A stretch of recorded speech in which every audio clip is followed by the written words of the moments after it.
ገባሽ? እዚህ ጋር ጊዜ እየሸፋፈነች የምታሳልፈው ነገር የለም። አንቺ ምን እንደሆነ ታውቂያለሽ። እሺ አይ ነው ይኸውልሽ፣ ግን እዚህ ጋር ብዙም ባታወሪ ድሩን አንሰጥሽም። ምክንያቱም አንድ ሰው የሆነ ነገር ከሆነ በኋላ አሁን እኮ በስተመጨረሻ ነው የመጣሽው ከይቅርታ ጋር መጨረሻ ልጅቷ እንደዚህ ከሆነች በኋላ አወራሽ አላወራሽ ዋቴቨር ምንም የምታመጪው የምፈጥሪው ነገር የለም። ነገር ግን የኔ ጥያቄ አንቺ ህሊና ካለሽ ሴት ከሆንሽ እንደ ሴት የሚሰማሽ ከሆነ ለነገ አንቺ ማስቀመጥ የምትፈልጊው አሻራ ካለሽ እዚህ ሚዲያ ነው። ሚዲያን እንደቀላል አትይው። በሚዲያ በጣም ብዙ ሰዎች ከእግዚአብሔር በታች ድነዋል። በብር ሳይሆን በሀሳብ ታውቂያለሽ። በሀሳብ አይዞ በርታ፣ ጠንክር፣ አይዞሽ፣ በርቺ፣ ጠንክሪ። ትናንትና ያንን ነገር ተናግረሽ ቢሆን ኖሮ ይቺ ልጅ ለዚህ አደርስም ነበር። አሁንም ካለቀ በኋላ ብትመጪ እንኳ አክሰብት አድርገን ተቀብለንሽ ተናገሪ የምንልሽ ሌላውን ለማትረፍ ነው። ገባሽ? ሌላ ፐርፐዝ የለንም። ሌላ ዓላማ የለን። ነገ አንቺም ተቸግረሽ ትመጫለሽ። ነገ የአንቺ ልጅ የአንቺ ጓደኛ እንዲሁና ትመጣለች። ስለዚህ መናገር ካለብሽ እውነቱን ተናገሪ። ምክንያቱም ስለሚያስፈልግሽ። ቃል የእምነት ዕዳ ነው። አንቺ የምታከብሪው ህሊናሽን ነው፣ እኛን አይደለም። አንቺ የምታከብሪው ህዝብ።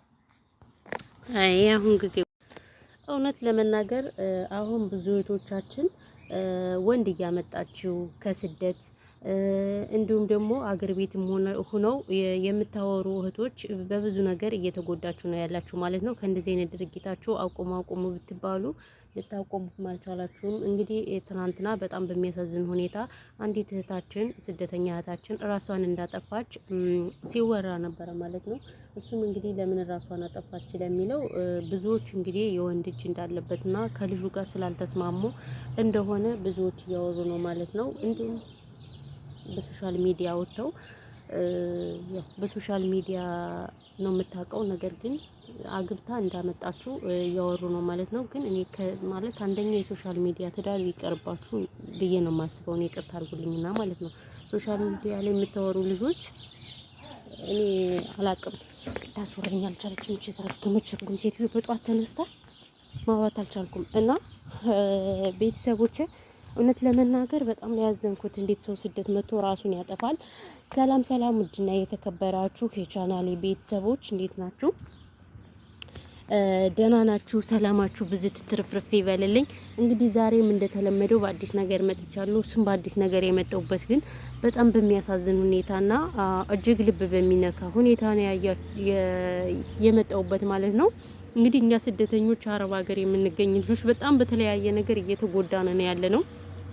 ከቤተሰብ ከእህት ከወንድም ጀምሮ እኛን ለመጉዳት ሁሉም ቆርጦ የተነሳ ነውና እንግዲህ እቺ እህታችን ብዙዎች ሰምታችሁታል ብዬ ተስፋ አድርጋለሁ። አሁን በጣም ብዙ እህቶች ወንድ ልጅ ከኢትዮጵያ ወደ ዱባይ የምታመጡ ልጆች ግን በጣም በህይወታችሁ እየቀለዳችሁና እየተጫወታችሁ እንደሆነ አትርሱት ማለት ነው። ሳምንት ሳይሆነው እንግዲህ አንዲት እህታችን እሱን ከፍላ አመታ ሌላ ሴት እንዳገባ እንደገና ደግሞ የራቁት ቪዲዮ ይዞባት እንግዲህ ራሷን እስከ መሳት የደረሰች እህታችን ነበረች። ስለዚህ እኛ መቼ እንደምንማር አላቅም። ከዛ ባሻገር የሶሻል ሚዲያ ትዳር እኔ ቢቀር አይጎዳም። ይቅርታ አድርጉልኝና ማርያምን ስደት ላይ መተን ሰርተን ከሀገራችን ላይ ሄደን እንኳን ሶሻል ሚዲያ ላይ በቲክቶክ እና በተለያየ ሶሻል ሚዲያ የምናውቀው ወንድ ይቅርና ቤተሰቦቻችን ያመጡት ወንድም ስታዩዋቸው ምን ሲሰሩ እንደሚውሉ እኛ ማስረዳት አይጠበቅብንም በነገራችን ላይ። ስለዚህ ከእንደዚህ አይነት ድርጊታችሁ ለምንድነው የማትቆጠቡት? ለምንድነው የምታመጡት ወንድ ልጅ ለምንድነው ወደ ስደት የምታመጡት? እውነቴን ነው የምላችሁ፣ ህይወታችሁን የሚያመሰቃቅል በጣም ብዙ ሴቶች አላችሁ በእውነቱ ከመናገር ማለት ነው። ስለዚህ እንግዲህ እህታችን የእውነት እኔ ቤተሰቦቿ ሲሰሙ ምን እንደሚሉ እናንተ ታውቁታላችሁ። ስደት ላይ መጥቶ ልጃችን ታሳልፍልናለች ትቀየራለች ብለው እንግዲህ እሷን ሲጠብቁ እሷ ግን ባልሆነ በተልካሻ ነገር ህይወቷን ማጥፋቱ እጅግ በጣም ነው የሚያሳዝነው፣ በጣም ነው የሚያመው። ማለት እኛ እስከ መቼ ድረስ ነው እንደዚህ ትምህርት ማንወስደው? የእውነት እኔ አሁን የብዙ ወንዶች ህይወታችን ምስቅልቅል እያደረጉት ነው ያሉት። ምስቅልቅል ያርጋችሁና ማለት ነው። እቺ ልጅ እንግዲህ የወንድ እጅ እንዳለበት ነው ስታውቂ የነበረ ማለት ነው። እንደገና ደግሞ አንዳንድ ቆሻሻ ጓደኞችም አሉ። በዚህ እኔ አሁንስ ያሁን ጊዜ ጓደኛ አንዳንዴ ቢቀር ከሰው አለ መቀራረብ አንዳንዴ መልካም ነው ብዬ አስባለሁ። እንግዲህ እቺ ጓደኛዋ ከልጁ ጋር የሆነ ማለት እንደማይስማሙ ታውቅ ነበረ። ስለዚህ ልጅቷን ማረጋጋት ወይ መፍትሄ በፈለግ እንደገና ደግሞ ይቺ ልጅ አሁን ለምሳሌ ባሏ ነው አይደለ? ባሌ ነው ብላ ነው ያመጣችሁ ከስደት። ባሏ ሆኖ ካመጣችሁ ለምንድን ነው ብር አምጣ የሚሉት? ብር አምጣ ሁሉ እያሉት ነበረ። ብር አምጣ፣ ብሬን መልስልኝ። ለምንድን ነው የሚመልስ? ባሏ ከሆነ እኮ መመለስ የለበትም ብሩ። በነገራችን ላይ ሰርተው ማደግ ነው ያለባቸው። ሁለታቸውም ይወልዳሉ፣ ምን ይላሉ እና አያችሁት? ትክክለኛ ትዳር አለመሆኑ የሚታወቀው ከዚህ ላይ ነው እንጂ ትክክለኛ የምወደው ባሌ ከሆነ ለምንድን ነው ብር አምጣ የምለው? ብሩን እኔ እንዲመልስልኝ አልፈልግም። እንሰራለን፣ አብረን ሰርተን መቀየር ነው የምንፈልግ እንጂ የኔ ያንተ የሚባል ነገር አይሰራም በትዳር ላይ እውነት ለመናገር። ስለዚህ እንግዲህ ይቺ ልጅ በጣም ነው የምታሳዝነው። ማርያምን እኔ በጣም ነው አንጀቴን የበላችኝ። ያስባችሁታል? ስደት መታችሁ እንደዚህ አይነት ነገር ስትሆኑ በጣም ያማል፣ በጣም ያሳዝናል። ማለት እኛ እስከመቼ እንደሆነ አላውቅም። የኛ ነገር ሁሌ እንደዚህ በቃ ሁሌ እና በጣም ነው የሚያሳዝነው እውነት ለመናገር ቤተሰቦቼ።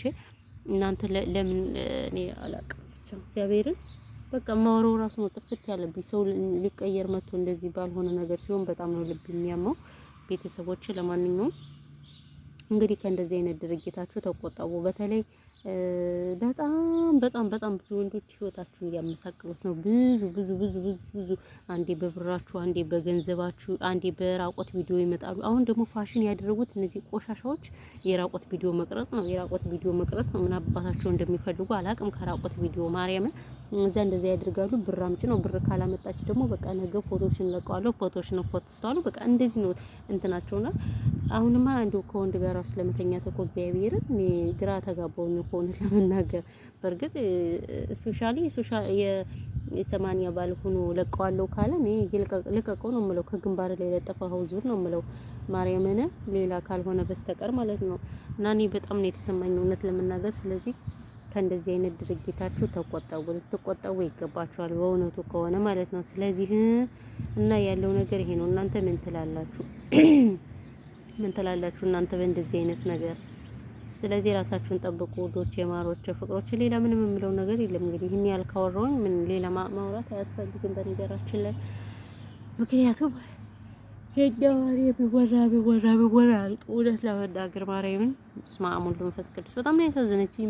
በጣም ከዛ ባሻገር ደግሞ ሌላ ልጅም እንግዲህ ፎቅ ላይ ራሷን እንትን ያለች ልጅም አለች እየተባለ ነበር። በነገራችን ላይ ከፎቅ ራሷን የወረወረችም አለ እየተባለ ነበር። እንግዲህ ስለሷም የተወራው ነገር የለም። እሷ ምን ደርሶባት ይሆን? ያው አዩነች ስታወራ የሰማኋት እንጂ እርግጠኛ አይደለሁም የሷን ደግሞ ምን እንዳደረገች። ስለዚህ እህቶች የማይሆን ውሳኔ አትወስኑ። እውነቴን ነው የምላችሁ። አስባችሁታል? ምንም የማይሆን ነገ ሌላ ቀን ነው። ነገ አዲስ ቀን ይመጣል። ስለዚህ እቺ ልጅ አሁን ራሷን አጠፋች። አያችሁ ማን ተጎዳ? አንደኛ ራሷ ተጎዳ፣ ሁለተኛ ቤተሰብ እሷን እንትን የሚጠብቋት ነገ ትመጣለች፣ ዛሬ ትመጣለች እያሉ የሚጠብቋት ቤተሰቦቿ ነው የሚጎዱት ማለት ነው እንደኔ። ስለዚህ ምን ልላችሁ ፈልጌ ነው ከእንደዚህ አይነት ነገራችሁ ተቆጠቡ እላችኋለሁ። በቃ ራሳችሁን ጠብቁ። ትዕግስት ሊኖራችሁ ይገባል። እሺ እና ለዛ ነው ማለት ነው። በተረፈ ግን ሁላችሁንም ከልብ ነው የምናመሰግነው። ወሬ ያላብዛባችሁ። ሰላማችሁ ብዙ ትትረፍረፍ ይበልልኝ። ፈጣሪ ኢትዮጵያ ሀገራችን ሰላም ያርግልን። ጦርነት በቃ ይበለን ምንለው። ሌላ ምንም የምለው ነገር የለም። በተረፈ ይሄን ያለው ነገር ሰላማችሁ ይብዛ ውዶች፣ ማሮች፣ ገልቦች። ወይስ ሴትዬ ራሱ ታስወራኛል አልቻለችም ሰይጣን